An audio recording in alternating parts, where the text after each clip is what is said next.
Well, hey friends, I've got some of the cutest little thrift flips and DIY projects for my daughter's baby nursery, and we also used every bit of this for the baby shower. The list of what I've got here, just for your reference, so that you can go back and forth and get to the parts that you enjoy seeing. These are the main things, and there are a few extras tucked in.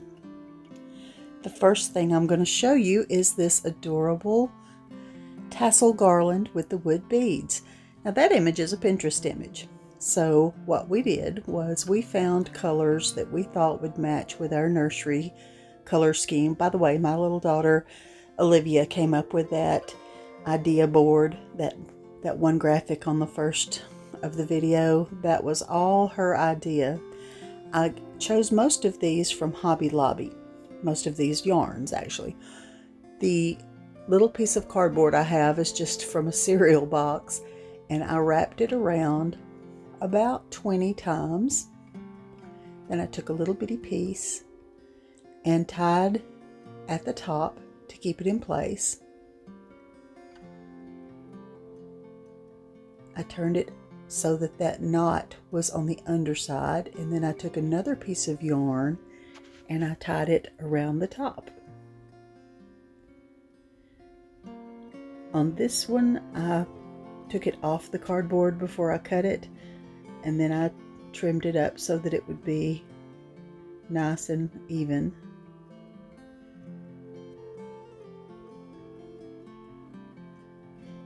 The next one I did, some of these threads were a little thicker than the other. I think ideally having all the same thickness of thread would be best, but I did have a little variation of thinner and thicker yarns, and it still worked out just fine. Wrap it around about 20 times. I did cut it that time after I tied the top. I turned the little piece to the underside so the knot wouldn't show. And instead of cutting it off close to the knot, I left the pieces long enough so that they would blend in with the other tassel strings. They look better. I think I took off that, yeah, I redid it that time so that I could make that one the same. The string that tied the top would have been longer than the other tassel strings, so I just trimmed them all up, and I ended up making lots and lots of them. I decided not to use the white, it was too harsh, didn't blend as well. So I sat and figured out how many beads I would need. I thought at first I was going to do 2 of these tassel beads at 6 feet long. Oh, here I am out back where the she shed is being built, and I brought my tray out with all the beads, and instead of a single size bead, I have used just a variation in a pattern of smaller to larger. Now this is the table at our baby shower, and we did use this tassel garland across the front of the food table. Really pretty place to have a shower. Their church has use of that building that's in the downtown area. Now this image Olivia saw and loved, so I tracked down those images using Google Lens until I found a place where I could screenshot them and get a clear enough image, good quality image. And took them to Staples. Turns out Staples misprinted them. See that ugly stuff back there? Their printer was running out of ink. So when I picked it up and saw that it had all those streaks down it, they on the spot reprinted them and actually gave me the whole order for free, because they said, our policy is that if it isn't correct when it's time to pick up, that your order is free. I said, well, I had no idea, because many times they've had to reprint for me, and I've never once said, shouldn't this be free, because I didn't know. But anyway, I got about $8 worth of prints, and I did print them onto cardstock, but I got those free. Okay, you can see that the prints have a ruler printed out onto them, and that was my crazy rigged way of knowing what size to make my image. When I just left I knew I would be trimming it off to the proper size. These were little 5x7 frames from the Dollar Tree. They were $1.25 each, and I liked them in white just fine. But Olivia, when she saw them, she said, "Oh, I think these would be so pretty in black." She said, "I'll paint them." So she sat at my table and she painted every one of these frames black, which, we had to take all the little images back out. And besides, I did take the glass out because I wanted them to be lightweight, and I did wrap up those 9 pieces of glass and put them aside, wrapped them up carefully so that they could be used for something else if I ever wanted to. To seal acrylic or chalk paint on plastic, you do need to do something to help seal it. So we put the brown antique wax, and that really looked pretty. But in addition, I used, on top of my doghouse out there, that's wonderful. This is near where we're building the shed, so that's where I was concentrating all my attention. That matte, clear matte, just was an added layer of protection. And even so, there was a little tiny speck or two where it had scratched down to the original white. So I just took a black Sharpie and filled in those tiny little spots. Now that canvas was a misprint from some canvas company. When my daughter got married like 6 years ago, we ordered a canvas of one of her engagement pictures, and they didn't do it right. The image of my daughter and her husband was nearly entirely off the edge. And I told them this, and they just absolutely were great about reprinting it. But I had that odd canvas that I knew one day I would need it for a project. So we had thought, we'd be hanging these directly on the wall, but we wanted to use all of these decor items at the baby shower. So to make it easier to take it to the shower and use it at the shower, I did put drop cloth over that canvas. I just glued it in place really tight, and then I glued each of these frames. You can see me just gluing right under the edge of the bottom, and then I would gently lift up the edge of the top and I'm putting more hot glue than you think. The camera's going fast, or I put it in fast forward, so it looks like I'm just barely putting any, but I put a pretty good bit. And they stayed on just absolutely wonderfully. They didn't give us a bit of trouble, but being all together, and it left me with the one odd dinosaur that didn't get on there because, I had to match it to the size of my canvas. But having them together made it really easy to hang it on the wall at the baby shower, and we'll probably end up just using it like this in the baby nursery. But I really think that those are really cute images, and for your personal use, if you're not going to do it to resell and all that, you shouldn't have any issues. We didn't take a picture at the baby shower of that on the wall. It was only in the background of another picture, so that was funny. All right, this is the Pinterest image that my daughter found of a hospital door hanger. I don't know if it's popular in other parts of the country or the world, but where we're from, it's really fun to make a nice, cute little door hanger, and that's what you hang on your hospital door when your baby is born at the hospital. The rounded top sections here, the other side of that, if I show it, I'm not sure I even do show it, but those were $1.25 from the Dollar Tree, and they said something like Easter carrots, something like that. The reason I used these instead of the little thin wood boards is because that curve, if she wanted that curve like the example that we found, and it's not a good time for me to get out. I do have a band saw, and my daddy has a band saw, but for just the sake of time and convenience, I just looked for the piece, something. I figured something somewhere like Dollar Tree there'd be a sign, and sure enough, those little MDF, it's not actually real wood, but you can't tell that after you paint it, and I knew we'd be painting it. Now these little pieces, the round ones, are wood pieces from Hobby Lobby. They come about 5 to a pack, something like that.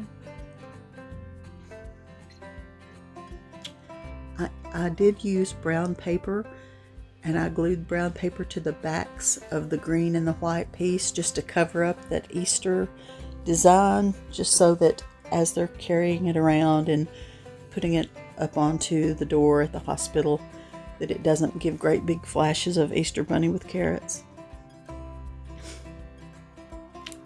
I did end up making the white one shorter. I noticed in the original design that it was shorter.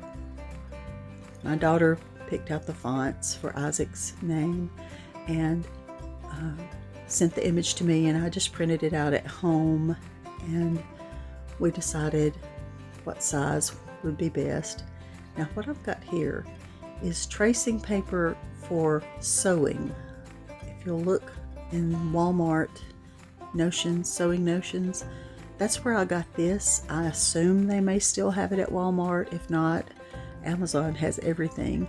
But it's tracing paper that if you place it under the pattern, I'm just putting these paper patterns onto the board in the right spot, and I put it with the color side down. There's a variety of colors, you know, lighter and darker, yellow, red, blue, that kind of thing. And then I use a pencil. Can you see that? Yeah, the pencil around the edges, and I'm using a Sharpie to make the outline, and then I used a little bit thicker of a Sharpie to fill in. Now this could be done with paintbrushes, but this was a really thin font, and I decided I could do a better job just to use the Sharpies instead of getting the paints out, so it was all done with Sharpie. I did make the tassels for the bottom out of jute string, and I used the same method that I showed you before on the tassel garland. There it is, just hanging on the wall at my house so that I could take a picture of it. And you know, you can't fill in the little information on that round circle until the baby's born. So we'll be filling that in after he's born. But in the meantime, there's his sweet name, and we used it above the food table at the baby shower, and I thought that was really sweet. It's so cute. Now this image, Olivia found this vintage dinosaur image, and she actually found it put onto fabric hanging on wood dowels. So of course I'm going to use drop cloth, and I did test a little bit of laser printed image with a little product called Citrusol. And I've had that Citrusol for a very long time. A friend shared it with me. She had she was an Annie Sloan chalk paint distributor, dealer at her shop. She had a shop. And so we were talking one day, and she said, oh, you need to try this stuff here, and she shared it with me. So what I'm doing is using the Citrusol and a little cotton swab, just a Q-tip, and I wet it from the back, and then I take a wood ruler, or you know, any kind of little transfer tool, credit card, you know, there's all kinds of things, but the wood ruler seemed like it was doing very well. And then you rub, lots of rubbing until the image releases onto your fabric. I do think that a less rough textured fabric would probably have been easier, but we knew we wanted the drop cloth, so that's what we used.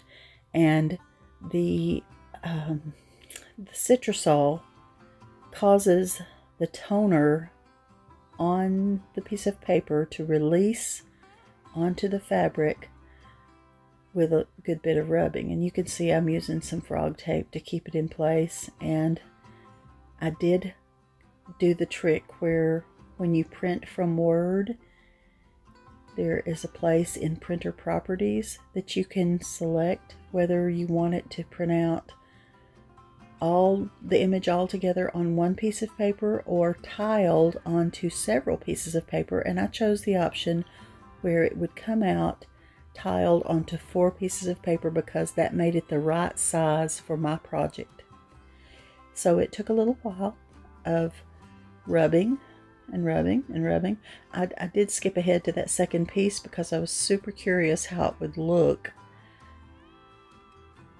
matched together, because you know, when you're doing something by hand this way, you can get it really, really close, but it's probably not going to be as close. And I wanted to see how obvious it would be where it joins together, and it wasn't obvious at all. When I was finished transferring the whole image, here's that Citrusol. I wanted you to see that that's what I'm using. And Citrusolve, S-O-L-V, I'm saying it wrong, Citrusolve. I just dipped the Q-tip in there because I didn't have a whole lot of it, and I didn't want to run out, so that's why I just kept dipping that. I used that one Q-tip for the entire project because you know, I didn't see a need to use multiple Q-tips because I was being very sparing with my, well, I just didn't want to waste my Citrusolve. It never wore out, that one Q-tip, so I just kept on going with that one Q-tip. And I guess what happens, and I was concerned whether the Citrusolve would make an oily or wet looking kind of area on that fabric, but it didn't. It just evaporates, I guess. I mean, a lot of it just stays in the paper, and then as you rub, and it does need to be, well, I'm saying it does need to be like a laser print or a copier, like toner. I mean, maybe you could try inkjet. I've not tried inkjet. I have a laser printer at my home, so that's what I used. And then I decided to go back with just a pencil, and you can see how I'm filling in some spots that, you know, I thought maybe could have transferred a little better and didn't. It didn't. You know, the background was very light to begin with, so it was hard to see whether that was being rubbed off, and I wanted it to be light. But I did get it transferred, and I bought the 2 dowels. I happened to be in Walmart one night, and that's where I bought my dowels.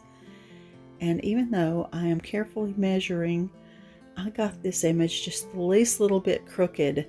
I can see it now, looking at this video. Okay, I'm cutting off the stitched hem edge so that it's just plain fabric. I don't know.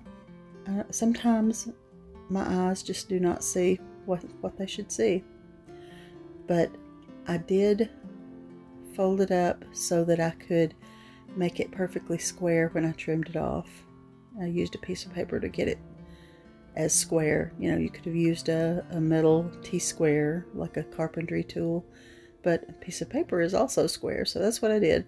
And all this time I'm not noticing that the little tiny Latin words, if you could see it from an enormous head, I'm pinning it under on the edges. But what I was saying is, you can see the words don't line up absolutely perfectly with the dowel at the bottom, and I never noticed any of that until it was hanging on the wall after the whole thing was done. Now, I did take it to the sewing machine, and I sewed the left and right edges. The hem, I just turned it under and stitched it, and then I stitched it in a space big enough for the dowel to slip through. And I wanted to be sure to mark, you know, to hang on the jute. I knew it would need to have a hole drilled. But I went through the process of drilling the holes and putting the jute through it. And it was, it was a little bit of trouble. Not terribly, but a little bit of trouble. Wasn't super quick or easy to drill those holes. Has anybody seen what I'm doing that's the stupidest? I only needed holes in the top dowel for the jute to hang by. Do you see that I'm also drilling holes in the bottom dowel? Why? I don't know. It's a really super busy time in my life, and even if it were not a busy time, it's like a 3-ring circus in my house, and there's always a ton of things going on.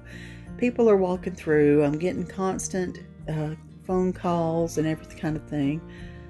The end of those dowels have, I guess, a color code for what size they are, which was a bright aqua color, and I didn't need that on this project, so I had to sit and sand that off with my little mouse sander. My mouse sander has a place to catch sawdust. It still does make a little bit of dust in the air, but not very much. Okay, so I just I stuck the rope through the hole, tied a knot, tied a knot in the bottom, and that's all it took. I had to put a piece of frog tape, or any kind of tape would have worked, around the edge, and I didn't want to drill the holes any bigger, so I was on the struggle bus. I just struggle bust it right in there. But look how cute. By the way, there's my sink that I'm going to be using in my she shed, but we did put the ice and the water in it. And there's the vintage dinosaur image on the drop cloth, hanging right up over the drink station. Now this image we thought was super cute. We did not put any greenery in our version, but we knew that for a vintage dinosaur nursery, we could probably find plastic dinosaurs. And I found every bit of these at the thrift store in about 3 separate places. I found just, for a couple of dollars, $3 for a bag here and a bag there of the vintage dinosaur. Well, no, just normal plastic dinosaurs. And we used gold spray paint. I even found the spray paint on clearance at Walmart for $4, because I think they're usually about $6. But that's adorable for the shower centerpieces. There's my sweet mother and my niece holding the baby. We knew that we could use these up on a shelf. I wouldn't want a baby to put these in his mouth, bite on them, because it is paint. Now this little thing is the young people's version of an old-timey corsage. This goes across the belly, and I used stretchy lace, and I did take the heads off of the silk flowers that I found. All these things came from Hobby Lobby.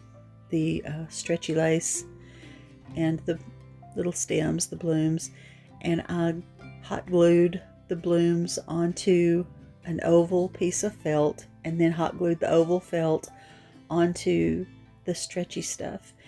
And the little scalloped things with gold edges, those are place cards, and I made grandmother and great grandmother and those little name tags. I used the same method on the place cards to make the little name tags that were like a corsage. Now look at this cute thing.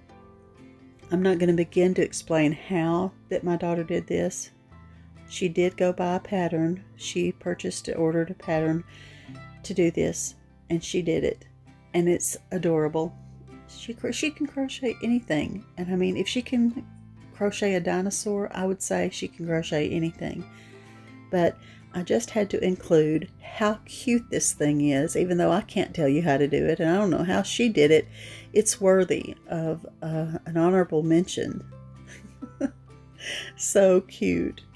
Now I want to show you some scenes from the baby shower and just share with you what all the little decor pieces are. There's a vintage teddy bear that I had thrifted, a $5 vintage. Okay, I paid $6 for the teddy bear, $5 for the baby doll bed. The rocking chair, remember I found that one for $15 at a thrift store in Chattanooga. The wood tables my daddy made, and I have little rugs that have never been on the floor. Those are my table rugs. And wow, this was a really generous bunch of friends and family who just poured out such love. Now, my sister-in-law, my brother's wife, Heather, oh, Heather, you're so precious. She does this for a living, but she generously gifted these precious cookies. Aren't they beautiful? All right, there's that green wooden box that my brother gave to me, that my brother-in-law, their granddaddy made that box, so we used it as part of our decor. And here I am with my 3 daughters and the 2 granddaughters. And I just feel so grateful for the daughters that I have and the precious show of love. Now next, we'll have to get a nursery ready in this house, and we're running out of time. So we got to get a move on. We've got to hurry and do this thing. Thank you so much for watching, and thank you for those of you who have subscribed and always comment and are so encouraging to me. I appreciate that so much, more than you know. I love the comments, and I do love to respond.